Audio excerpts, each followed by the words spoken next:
Kuna microphone moja kama hii ipeane kwa mtu ambaye anaweza kunisomea Biblia ili tuende haraka. Alafu msomaji, punguza mambo mengi. Nataka utwende haraka, si ndio? Punguza kuandika, ujisacrifice kama vile na mimi siandiki. Na wewe usikuandika, tutaenda vizuri. Tunahubiri pamoja. Haleluya. Amen. Unayeandika andika hivi: Ukristo ni ufalme wenye nguvu. Amen. Ukristo ni ufalme wenye nguvu. Kama Ukristo ni ufalme wenye nguvu, jambo la kwanza, lazima tufanye mambo yanayoweza kutupa ushindi dhidi ya ufalme shindani. Amen, amen. Kwa nini? Kwa sababu Ukristo ni ufalme unaoshindana na ufalme mwingine. Makini huko tafadhali. Amen. Ukristo ni ufalme wenye nguvu, na Ukristo ni ufalme unaoshindana na ufalme mwingine. Kwa sababu hiyo, lazima tufanye mambo yanayoweza kutupatia ushindi dhidi ya ufalme shindani au dhidi ya ufalme tunaoshindana nao. Amen, amen. Hilo ni jambo la kwanza. Jambo la pili, tusifanye mambo manyonge kwa kumtegemea Roho Mtakatifu, bali tumtangulize Roho Mtakatifu atuwezeshe kufanya mambo makubwa. Haleluya. Tusifanye mambo manyonge kwa kumtegemea Roho Mtakatifu, bali tumtangulize Roho Mtakatifu ili atuwezeshe kufanya mambo makubwa. Amen, amen. Wacha nikufafanulia hapa vizuri, utanielewa vizuri. Amen, amen. Ondoa kauli ya kwamba Roho Mtakatifu atasaidia.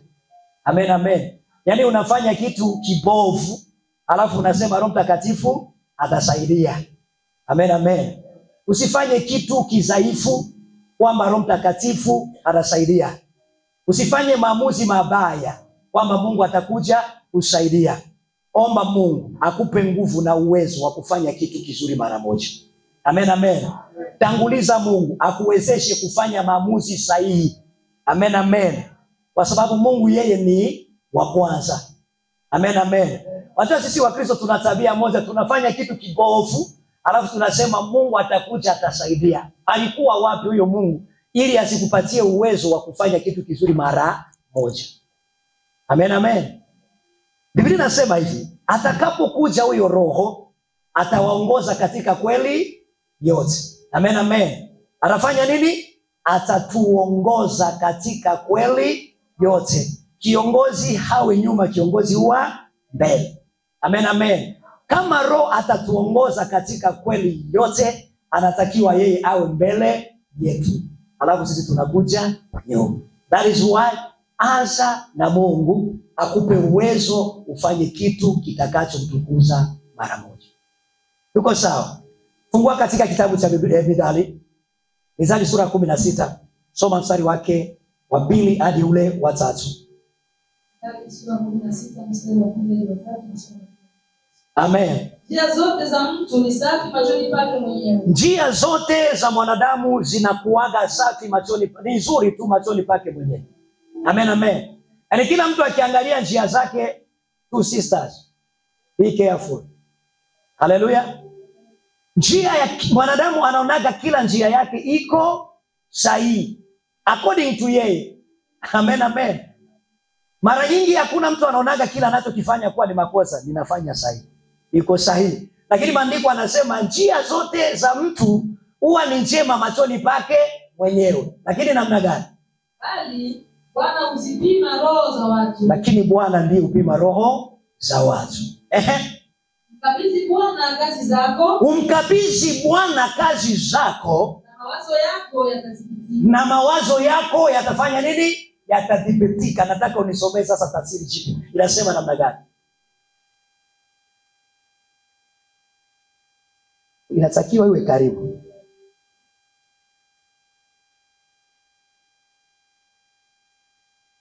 Mithali sura 16 mstari wa 2 mstari wa 3. Amen. Mkabidhi Bwana lolote ufanyalo. Mkabidhi Bwana lolote ulifanyalo. Nayo mipango yako itafanikiwa. Nayo mipango yako itafanya nini? Itafanikiwa. Yaani ili mipango yako iweze kufanikiwa, umkabidhi Bwana kila unalo lifanya. Amen, amen. Ukitaka kufanikiwa katika mambo yako, jijengee mazingira ya kumkabidhi Bwana mambo yako yote. Usipokuwa na tabia ya kumkabidhi Bwana, ujue ya kwamba utaishi maisha yako yote rudilia mambo. Unafanya leo kinaharibika, and then kesho unakuja una correct. Amen, amen. Na muda hautungoji, muda unaenda. Amen, amen. Lazima tuende na chronometer. Wakati unapotanguliza Mungu, utakuwa unafanikiwa katika mambo yako yote. Na wacha nikwambie mtoto wa Mungu, mtu anayemtanguliza Mungu hana tabia ya kukosea. Haleluya. Ukimtanguliza Mungu hauwezi ukakosea, kwa sababu Mungu hajawahi kukosea. Amen, amen. Kwa hiyo uwe na tabia, unapotaka kufanya kitu, mwambie Bwana, ninataka nifanye jambo fulani na ninataka wewe uniongoze. Amen. Na ili uweze kufanya hivi, usiwe mwenye maamuzi sahihi binafsi. Usije ukayahesabu maamuzi yako kuwa sahihi. Amen, amen. Mcha Mungu huwa anaishi hivi. Anajua ya kwamba yeye ni mkosaji kila wakati, lakini ambaye yuko correct na right ni Mungu kila wakati. Amen, amen. Yaani mtu wa Mungu natakiwa ujenge mazingira kusema hivi, mimi kama Mungu hawezi kuniongoza, siwezi nikafanya chochote chema. Amen, amen. Na nina imani ya kwamba nikimtanguliza Mungu, hakuna siku ambayo nitaweza kukosea. Na ukisoma maandiko matakatifu, hakuna mtu yeyote aliyemtanguliza Mungu katika njia zake and then akafeli. Wote waliomtanguliza Mungu walifanikiwa. Amen, amen. Na yeyote utakayeona alikosea, alitubia, alirudilia, ni yule ambaye alitanguliza kwanza akili zake kama mwanadamu. Baada ya kufeli akakumbuka kurudi kwa Mungu, na Mungu wa rehema akasaidia. Bwana Yesu asifiwe sana. Lakini badala ya kuwa na tabia ya kurudi nyuma, omba kabla ya kuanza hatua yoyote. Mungu akikuongoza. Utaona tu tulipoanza Januari ulifanya jambo moja dogo. Tukifika Februari ukafanya kengine. March, April, mpaka twende tufike Disemba, utaangalia mahali ambapo ulitoka na mahali ulishafika, utaona kwamba umepiga hatua moja kubwa sana katika maisha. Bwana Yesu asifiwe sana. Sababu mambo ya mtu anayetembea na Mungu yanaendaga kama yaendi, lakini yameenda. Amen, amen. Wacha nikwambie mtoto wa Mungu, hatua huwa ni hatua. Amen, amen. Ukitembea hivi ni hatua, ukikimbia ni hatua, ukitambaa ni hatua. Mtu anayetembea hatua japo moja baada ya nyingine hawezi akalinganishwa na mtu asiyepiga hatua yoyote. Bwana Yesu asifiwe sana. Kwa hiyo Mungu akusaidie uweze kuanza na Mungu kila wakati, usianze na akili zako, ili kuepukana na marudilio. Amen, amen. Usifanye mambo manyonge kwa kutegemea Mungu.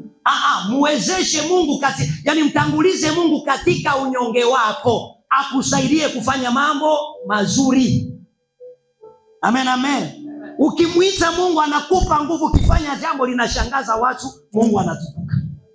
Haleluya. Tunaenda vizuri jameni? Mungu atusaidie. Haleluya.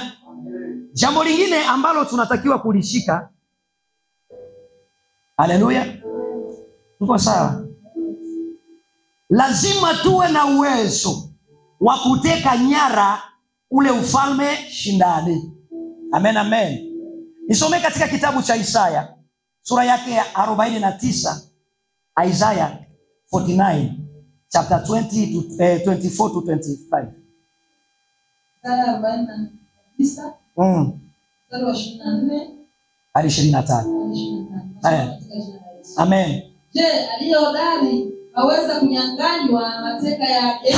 Je, mtu aliye hodari kabisa anaweza kunyang'anywa mateka yake? Je, inawezekana kunyang'anya mateka mtu aliye hodari? Au jeshi lao waliofungwa halali wataokoka? Au jeshi lao waliofungwa halali wataokoka? Bwana Yesu asifiwe sana. Ukisoma hiyo 24 inaonyesha wazi ya kwamba haiwezekani kunyang'anya mateka ya mtu anayekushinda nguvu. Haleluya. Haiwezekani unyang'anye mateka au upokonye vitu vya mtu anayekushinda nguvu. Au haiwezekani kutoa vitu vilivyo chini ya uwezo wa mtu anayekushinda nguvu. Amen, amen. Kwa maana hiyo, ili uweze kupokonya vitu vya mtu aliye na nguvu, lazima wewe uwe na nguvu zaidi yake. Amen, amen. Bwana Yesu asifiwe sana. So remember, sisi tuko katika ule ufalme, tuna ile kazi ya kunyang'anya vitu vilivyomilikiwa na aliye na nguvu. Kwa maana hiyo tunatakiwa sisi tuwe na nguvu zaidi, ili tunapoenda tunamteka yeye nyara, alafu tunachukua mateka yote.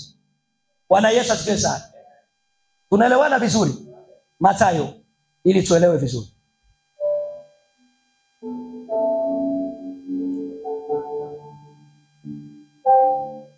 Mathayo sura yake ya 12 mstari wa 29. Matthew 12. 12 mstari wa 29. Amen. Ama awezaje mtu kuingia ndani ya nyumba ya mtu mwenye nguvu? Huyu sasa ni Yesu anasema. Bwana Yesu asifiwe sana. Yesu anauliza hivi, anawezaje mtu aingie katika nyumba ya mtu mwenye nguvu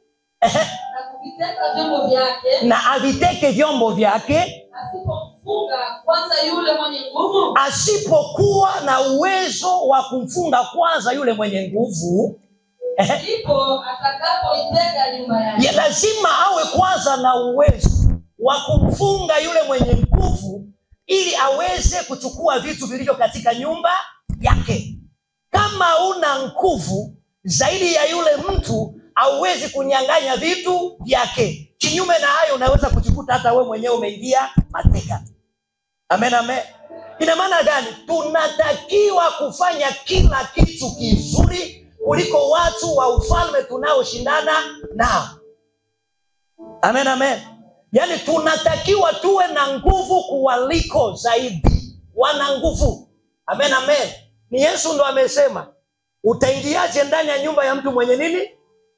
Halo, uko hapa? Ninataka tujifunze pamoja. Amen, amen. Amesema ni mtu mwenye nini? Ana nguvu. Yesu ndo ameshuhudia ana nguvu. Amen, amen. Lakini ajapokuwa na nguvu, kuna watu wana nguvu zaidi ya yeye, ambao wanaweza kuingia katika nyumba yake na kumweka mateka na kuchukua vile vitu alivyokuwa amemchukua nyara. Amen, amen. Ndio maana tunahitaji kuwa na nguvu zaidi, ili kila tunapofika tunashinda. Sikiliza nikwambie, ina maana moja kwamba sisi hatuna haki ya kushindwa. Hatuna haki ya kukosea. Amen, amen. Hatuna sababu ya kushindwa, wala hatuna sababu ya kukosea. Tunatakiwa tufanye mambo sahihi, tunatakiwa kufanya mambo makubwa, tunatakiwa kufanya mambo yanayotisha, yanayoogofya, yanayomtukuza Mungu. Bwana Yesu asifiwe sana. Kwa hiyo acha kufanya vitu vichafu, yani vidogo vidogo, vitu ambavyo hata wewe mwenyewe ukiangalia unasema tu, kinachosababisha unasema roho atasaidia ni kwa sababu hata wewe mwenyewe unaamini ya kwamba haujafanya kitu cha maana. Haleluya. Yani wewe mwenyewe ukiangalia unajua hii kama Mungu hatasaidia hakuna kitu. Already umeshajua haujafanya jinsi inavyotakiwa kufanya. Ukikompea na ufalme tunaoshindana nao, lazima utaangalia kwamba hiki nimefanya right ama sijafanya right. Bwana Yesu asifiwe sana.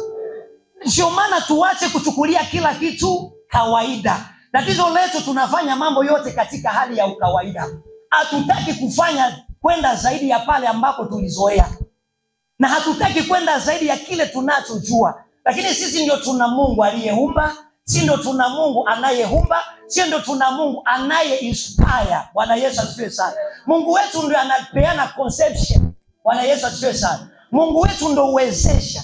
Kiasi kwamba sisi tunatakiwa tunapomwakilisha mahali popote, watu waone ukuu wake na uweza wake kupitia zile kazi tunazozifanya.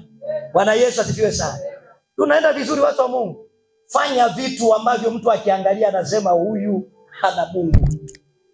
Amen, amen. Bwana Yesu asifiwe sana. Kinachosababisha tunafanya hivyo ni kwa sababu hatuko makini na wala hatutaki kutumia muda wetu, hatutaki kutumia nguvu zetu. Haleluya. Yani sijui niseme nini, utanielewa tu sababu Roho anafanya kazi. Bwana Yesu asifiwe sana. Nisikilize mpendwa, nina maana hii. Hauwezi kuja kama vile nimesimama leo. Tulijua ya kwamba leo tutakuwa na mkesha. Amen, amen. Tutakuwa na nini? Na mkesha.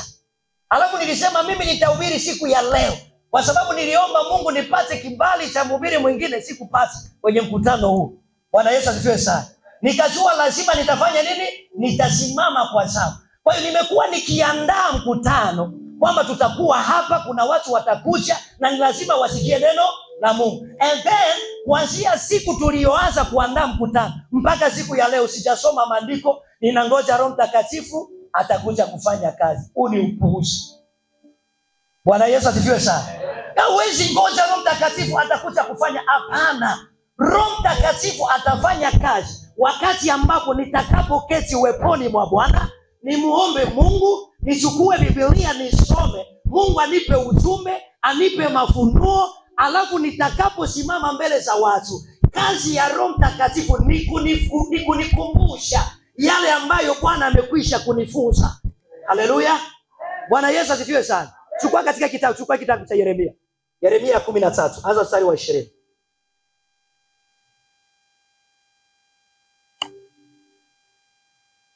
Yeremia 13 mstari wa 20. Amen. Inua macho yako. Yeremia 23. Mstari wa 20. Yeremia 23 mstari wa 20. Ndio. Nasoma katika jina la Yesu. Amen. Hasira ya Bwana haitarudi hata atakapokwisha kuyatimiza makusudi. Hasira ya Bwana haitarudi hata atakapoyatimiza makusudi ya Bwana.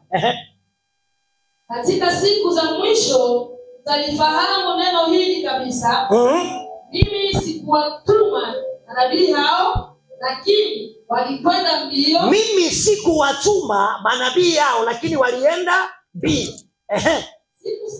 Sikusema nao, lakini walitabiri. Tunaenda taratibu. Bwana anasema mimi sikuwatuma, walienda mbio. Sikusema nao, lakini walifanya nini? Walitabiri.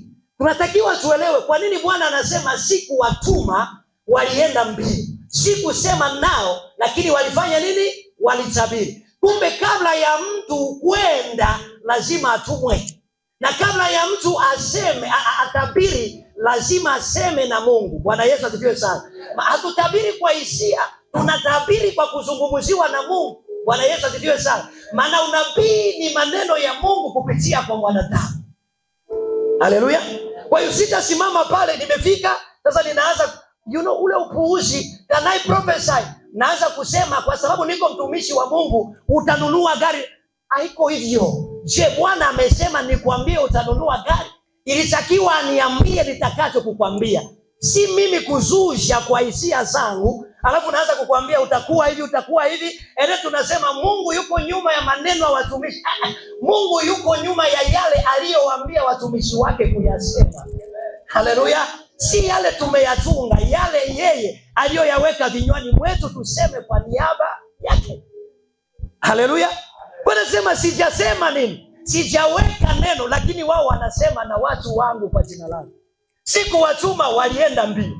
Bwana anasema, alafu ukiendelea, Bwana anatuonyesha njia ambayo tunatakiwa kuifuata ili tuweze kusimama mbele za watu. Endelea, anasema nini? Lakini kama wangesimama katika baraza yangu. Kama wangalisimama katika baraza langu, ndipo wangewasikilizisha watu wangu maneno ya. Oh yes, ningesema na wao wangesema na watu maneno yaliyo ya kwangu. Bwana Yesu asifiwe sana. Kama wangekubali kwanza waketi barazani pangu, ningewapa maneno nao wangewasikizisha watu wangu maneno yanayotoka kwangu. Kuwageuza wasiache njia zao, ambayo yangeweza kuwageuza ili waweze kuziacha njia zao. Neno la Mungu likija katika maisha ya mtu linakuja na makusudi. Na ndivyo linasema neno langu alitarudi bila kutimiza makusudi yake. Kama lingetoka kwa Bwana, lingekuwa na msaada katika maisha ya yule mtu. lakini mengi tunayafanya tu kwa kubuni sisi wenyewe. Amen, amen. Maana hatutaki kwanza kuketi barazani mwa Mungu. Soma maisha ya Yesu Kristo utaelewa ya kwamba kama hayuko kwenye mkutano, haleluya, kama hahudumii watu, yuko mlimani. Amen, amen. Akimaliza kuhutubia watu, akimaliza dakika chache mkimtafuta, wanafunzi tu ndo walikuwa wameshajua hivi hataonekana mahali pengine, lazima twende Mizeituni. Haleluya. Manake muda wake mwingi alikuwa na uspendi na Bwana, na kipindi anapokaa na Baba kwa muda mwingi, akija mbele za watu ana nguvu za kutosha kutenda makuu kwa jina la Baba. Bwana Yesu asifiwe sana. Ndio maana anaposimama na kuzungumza na wenye mahitaji, wenye mapepo, anaamuru kwa kuwa na nguvu na mamlaka tayari. Amen, amen. Unajua madhara ya kutokukaa na Bwana ni kuchukua muda mwingi wako sana kuzungumza na mapepo badala ya kuamuru na yaende. Amen, amen. Yaani unakuja kuombea hapa badala ya kuombea. Haleluya. Yaani unakuja kuwa mwombaji hapa badala ya kuwa mwombezi. Mbele ya watu unatakiwa uwe mwombezi wala si mwombaji. Bwana Yesu asifiwe sana. Kwa hiyo tunapoomba sisi, mahali petu pa kuomba ni mbele za Baba. Amen, amen. Tunapokuwa in secret place, tunaomba kwa Baba. Tukija kwa wenye mahitaji, tunaombea kwa sababu wana matatizo na wanahitaji nguvu ambazo tulishapewa tayari na Baba yetu aliye mbinguni. Bwana Yesu asifiwe sana. Jina la Bwana libarikiwe. Ndio maana ukisikia yaani ukianza kusikia habari za huduma ya Yesu kisoma, hautakuta mahali ambapo wakasema ya kwamba Yesu alipokemea pepo likamwambia siendi ngo, sitaenda. Bwana Yesu asifiwe sana. Kwa sababu hakuwa na huo muda. Maana ameshapoteza muda mwingi kwa kuzungumza na Baba. Hapa anakuja ni kutekeleza wajibu tu mara moja. Ondoka na linaondoka. Fanya hivi na linafanya, kwa sababu amejaa. Haleluya. Bwana Yesu asifiwe sana. Sasa tusipojazwa kule, tukija hapa tunang'ang'ana sana. Ndio pale umemaliza kufanya huduma unachoka, ni kana kwamba wewe ndio umepigwa. Haleluya. Unasikia mchungaji sauti limeenda lote. Ona mimi sauti yangu acha iende kwa kumsifu Mungu na kumwabudu Mungu. Haleluya. Unanielewa mtu wa Mungu? Acha sauti yako ipotee kwa sababu ya kumwabudu Mungu na kumsifu, sio kwa kukemea pepo. Huo ni udhaifu. Haleluya. Ondoka kwa jina la Yesu, linaondoka. Amen, amen. Likuone linaanza kuomba destination. Amen, amen. Ndio tuwe na muda wa kukaa na Bwana zaidi. Tatizo letu ndilo hili sasa. Tukimaliza hapa, si tumeshahudumu jamani? Baada ya kutoka hapa, vikao vinaanza sasa. Kesho uko kwa duka la mtu fulani, moshene. Ukimaliza pale unahamia kwa mwingine, moshene. Kwenye plot unaenda kwa hii nyumba, moshene. Hauna muda wa kukaa na Mungu. Biblia hauisomi jinsi inavyofaa. Ya kwako unakunguta siku ya ibada popopo na ndo unakucha unaenda. Tukifika ibadani ukiambiwa fungua kitabu cha Ufunuo, unaenda karibu na Mwanzo ndo unatafutia Ufunuo. Ufunuo anakuaga huko kweli, Ufunuo hapo huko. Haleluya. Hauna uzoefu na Biblia. Bwana Yesu asifiwe sana. Hivi umewahi kunotice mtu ambaye ni msomaji wa Biblia? Ukisema fungua Mathayo, dakika 2 yuko kwenye Mathayo. 0 sekunde yeye na Mathayo. Lakini mtu asiyesoma Biblia, mwambie tutafutie Mathayo, anarudi kule kwa yaliomo. Anaanza kuangalia Mathayo ndo anaanza kutafuta. Amen, amen. Bwana Yesu atusaidie sana. Si ndio? Amen, amen. Lakini kama wewe ni msomaji wa neno, kuna kuaga na urafiki wa vidole vyako na makaratasi ya Biblia. Tata umeshaanguka. Utafikiria tu yule aliyekuwa na ubiri alikuwa ameshakwambia tutasoma kitabu hiki na kitabu, ni uzoefu. Amen, amen.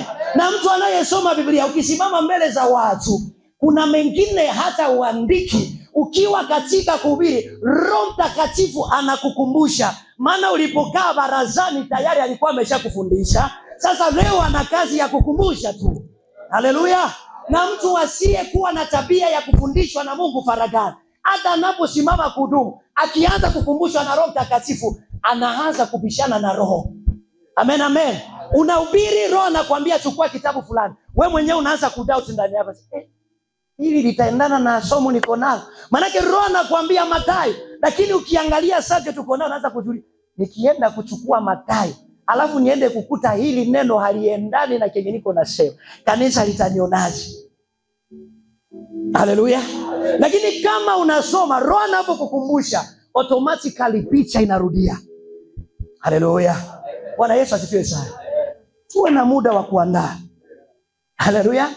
Fanya vitu vyenye nguvu. Hauwezi enda studio kwenda kuimba na una wimbo, huu ni ukumbavu. Haleluya. Ni kwenye gospel tu ndo tunaweza kuta artist anaendaka studio hana wimbo. Producer weka uko na beat yoyote pale. Unaweza kuwa na beat kama afro tu hivi. Unaanza kutafuta maneno pale. Ya kutafutia hapa, yatatoa wimbo kweli. Acha nikwambie, hatuache ule upuuzi wa mtu anakuambia kwamba mimi naendaka studio sikwaki na wimbo inakujaga tu. Ndio maana una wimbo zenye hazina mwelekeo. Haleluya. Wimbo ni mahubiri yanaandaliwa vizuri. Amen, amen. Unakaa weponi, Bwana anakupa ujumbe. Unasema nina ujumbe, sina melody, nipe na melody. Amen. Ukifika na melody, ukitoa wimbo mtu anasikia, melody inabaki kwa kichwa chake. Haleluya. Hajashika maneno lakini melody inabakia inazunguka katika kichwa chake. Mpaka anatamani aende tena asikie ili aelewe hii melody inasindikizwa na ujumbe wa namna gani. Amen, amen. Hapana maandiko yako mbele, yako nyuma, yako huku, mpaka mwisho wa siku mti wenye matunda unapigwa mawe. Ni andiko gani? Unaanza kutumia mezali ya wahenga kwenye Biblia takatifu ya Mungu. Alafu unasema wewe ni mhubiri wa injili. Injili ya Yesu iko hapo. Haleluya. Acha kudaandia methali za wahenga, ni kupungukiwa na maneno ya Mungu. Biblia ina methali zote. Umeshamaliza methali za Sulemani? Mbona unaanza za wahenga na tulizopewa ziko pale? Acha utoto. Haleluya. Bwana Yesu asifiwe sana. Ni maandalizi. Nisomee Mithali sura ya 12 mstari wa 1.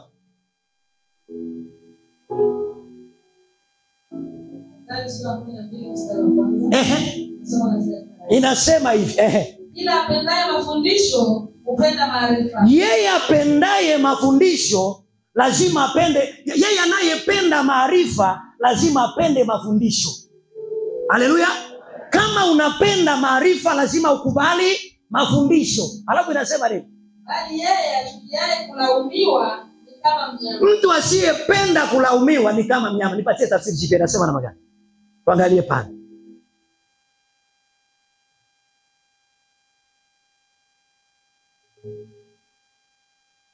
Yeyote apendaye kuadhibishwa, yeye anayependa kuadhibishwa ni yule anayependa maarifa. Amen, amen. Mtu anayependa maarifa lazima akubali kuadhibishwa, akubali kuelimishwa. Amen, amen. Nisikilize nikwambie, kuna vitu vingine ni vipaji Bwana aliwapatia watu fulani, akawapa na uwezo wa kufundisha wengine ili wajue kupitia wale wengine. Haleluya. Bwana Yesu asifiwe sana. Alafu Mungu alivyo waajabu, hajamfanya hata mtu mmoja ambaye amekamilika mwanzo mpaka mwisho asiyehitaji mtu mwingine karibu yake. Tatizo lako ni kiburi kinakusumbua. Unadhani umemaliza yote, bado unanihitaji. Nasikia unanihitaji. Haleluya. Bwana Yesu asifiwe sana. Hiyo ndio kinachotuharibu sisi. Nikienda kwa Andre nimwambie bwana mdogo hapa kuna hivi, Andrew atasema bwana mkubwa mbona amechoka. Haleluya. Baba nikikuja nikishachukua haitabaki inaandikwa hapa nilipita kwako. Inabaki ndani mwangu. Sasa zile mimi naitoa, watu wanasema nikigusile mule nda wa Yesu ndo anafanya nini? Anatoa. Haleluya. Sasa kama unadhani ya kwamba nikija kwako nimefanyika kuwa mdogo, nina ya kwangu nimeongeza na ya kwako, wewe hauna ya kwangu nimeongeza viwango. Haleluya. Unanielewa vizuri Lazima ukubali mafundisho. Tatizo letu sisi hatufundishwi upande huu. Upande ule mwingine tunaona watu wanaimba sana, lakini kuna mtu anaimba album mzima ya nyimbo 15, wenda ameweka tu vocal moja ndani ya nyimbo zingine zote ameandikiwa na wale wenye ujuzi wa kuandika. Ndi akija kuimba wimbo unakomaa, una utu uzima ndani yake. Wewe ndio una wimbo wa utoto, kama kawimbo kale ka watu wa kucheza kanongo, kawimbo ka mtu muuzima, mambo yamebadilika. Wewe miaka yako inahitaji vitu komavu. Haleluya. Kuna wakati mwingine hauhitaji tena kutoa vitu vya kitoto. Amen. Bwana Yesu asifiwe sana. Ni huku tu ndo utaenda unakuta producer ndio tena anaimba. Anaimbia mwimbaji wimbo, alafu anaanza kuambia, "Pita hapa waanze kushika kamstari kamoja." Mimi ukija kwa studio yangu na kufukuza, nasema wewe una roho mbaya. Kwa sababu hiyo hela unakuja kuharibu. Kama ungepatia dadangu furaha hapa, ufalme wa Mungu ungewakilishwa vizuri. Kwa nini unataka wewe tu ndo ufanye? Kama wewe ni mchoo na mimi nakukataa toka. Haleluya.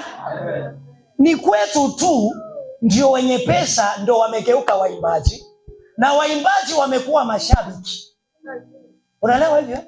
Lakini upande wa pili wenye fedha wanawekeza kwa wenye vipaji.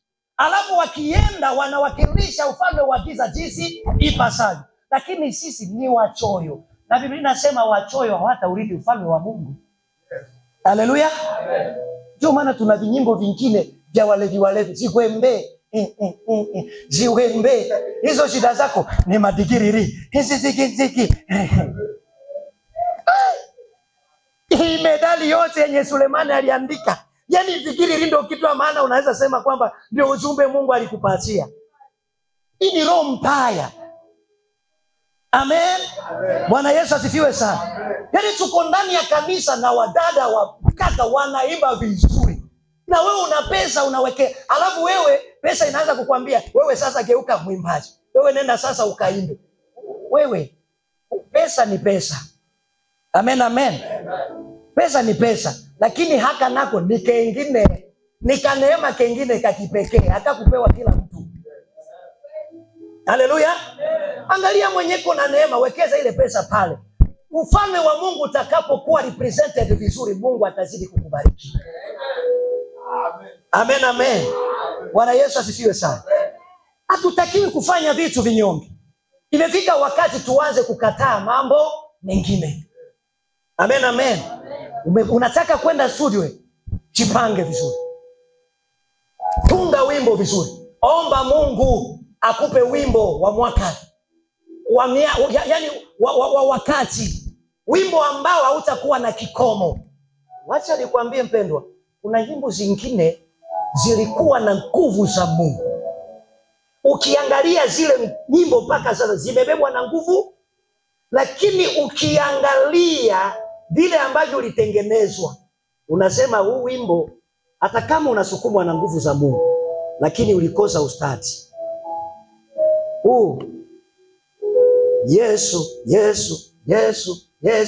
Yesu nakupenda. Napenda injili yako.